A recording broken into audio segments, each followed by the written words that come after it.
In 1997, CNN did an interview of Osama bin Laden. That was a very famous interview of him. And that interview became famous, tool for recruiting, notoriety. Could, under your theory, CNN have been sued for aiding and abetting September 11th attacks?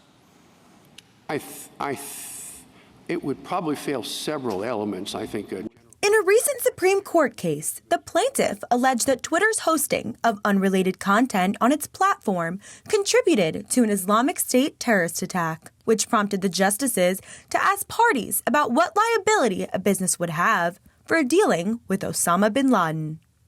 The Supreme Court was deliberating the scope of two anti-terrorism statutes after plaintiffs alleged that the big tech platform contributed to a 2017 ISIS attack in Istanbul by hosting content not directly related to the specific incident.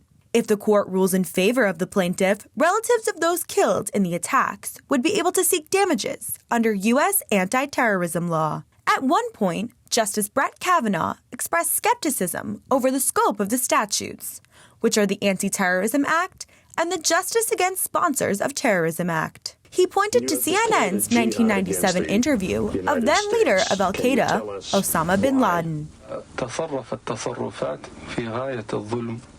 The U.S. government has committed acts that are extremely unjust, hideous, and criminal through its support of the Israeli occupation of Palestine. And we believe the U.S. is directly responsible for those killed in Palestine, Lebanon, and Iraq.